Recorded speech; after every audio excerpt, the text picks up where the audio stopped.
네, 서울 광진구가 국회의원 이정원입니다. 고광원 후보자님, 방송미디어통신심의위원회 위원장 후보자에 대한 사상 첫 인사청문회가 진행되고 있습니다. 그 무게감을 잘 알고 계시죠? 네, 너무 무겁습니다. 네, 어느 정도입니까? 굉장히 떨립니다.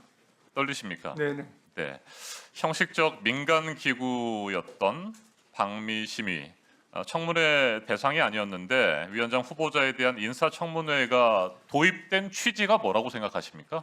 네, 이 앞전에 우리 심의위의 활동이 너무 크게 국민적 신뢰를 잃었기 때문에 공적 책임을 환기시키는 의미에서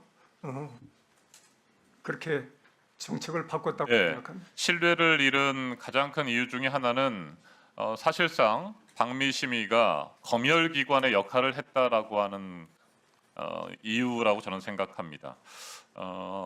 특히 전임자 류일임 체제에서 방미심의가 언론 검열기구가 됐다는 비판이 있는데 여기에 동의하십니까? 네, 동의합니다. 네.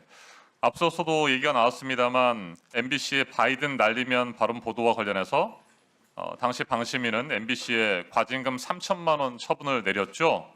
이게 결국에는 서울행정법원에서 취소 선고가 내려졌습니다만 이와 관련된 방심위의 과징금 3천만 원 처분에 대해서 어떻게 평가하십니까?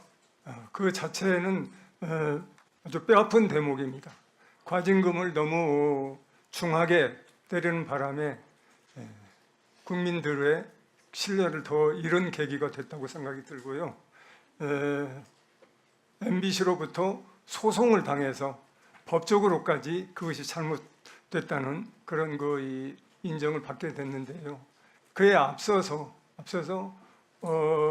저널리즘, 언론이 갖고 있는 사회적 기능, 그러니까 기본적으로 권력을 비판하는 그 기능을 귀담아 들었더라면은 사실 그런 처참한 비극까지는 이어지지 않는다고 생각합니다. 이건 제가 언론인이기 때문에 이런 생각을 하지만 다른 우리 의원님들이나 다른 정치인들도 그런 기본적인 생각을 가지시고 언론이 말하면 저건 일단 나를 비판하는 거다라고 성찰을 하고 거기에 대응하면 얼마나 좋았을까 이런 생각이 듭니다. 네, 과징금을 지나치게 많이 때렸다라는 식의 말씀을 하셨는데 이게 과징금 부과 대상은 된다고 생각하세요? 아닙니다. 숙고해서 최소 규제 원칙에 의해서 심의를 했으면은 절대 그런 결과가 안 나온다고 생각합니다. 그런 징계를 내리거나 과징금을 부과해서는 안 된다 이런 명확한 생각을 가지고 계십니까? 그렇습니다. 심의 의제를 정하고 그걸 자의적인 잣대로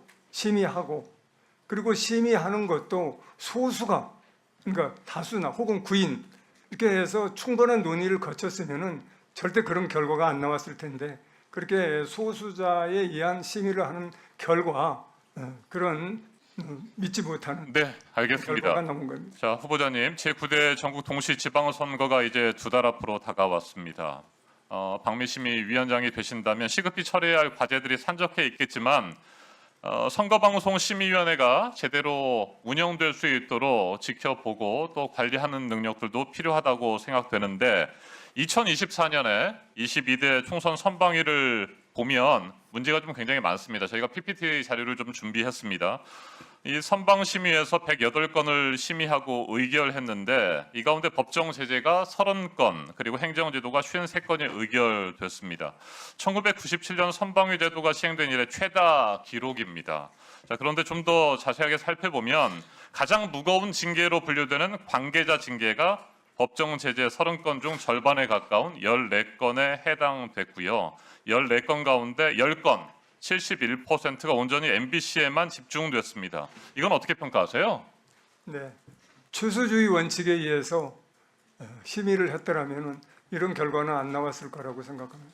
네, 개별적인 사례를 좀 짚어보면 윤석열 대통령이 이태원 참사 특별법에 거부권을 행사한 것에 대해서 비판하는 김혜영의 뉴스 공감에 법정 제재 주의 처분이 내려졌고요. 국민의힘 추천 최초로 선방심의위원은 MBC 일기예보 파란색 일자 이 보도 알고 계시죠? 네, 알고 있습니다. 기상캐스터가 보도할 때 네네. 파란색으로 일을 표시했는데 이게 문제가 있고 고의성이 있다고 거론하면서 관계자 징계심의에 들어갔습니다.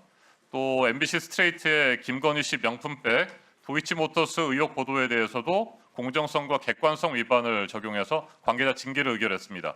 이들 사안에 대해서는 어떻게 생각하십니까? 이런 식으로 이번에 지방선거를 앞두고 선방심의회 심의가 이루어지면 안 될 것 같은데? 우선 이번 지방선거를 앞두고 선방심의를 이미 구성을 완료했고요. 지금 오늘 첫 회의를 열어서 아마 방수심의에 대한 회의를 열고 있는 것으로 알고 있습니다.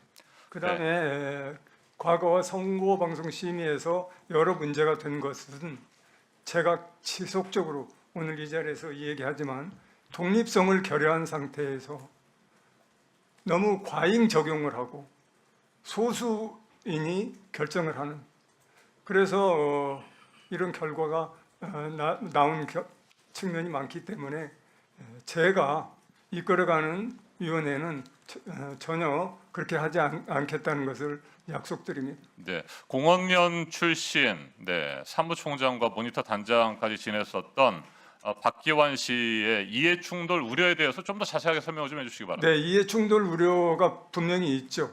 그러니까 그분이 이 해당 매체하고 관련된 부분도 있었기 때문에 그런 이해 충돌 사안이 발생하면은 신고하고 회피할 수 있도록 우리 선거방송심의위원회하고 긴밀하게 협의해가지고 처리를 하도록 하겠습니다. 네, 이재명 정부에서 임명하는 첫 번째 방미심의위원장이 되실 수 있는 상황인데 이 공공성 또 심의의 독립성, 책임성을 뒷받칠 만한 판단 기준 뭐라고 생각하세요? 끝으로 좀 말씀해 주시기 바랍니다.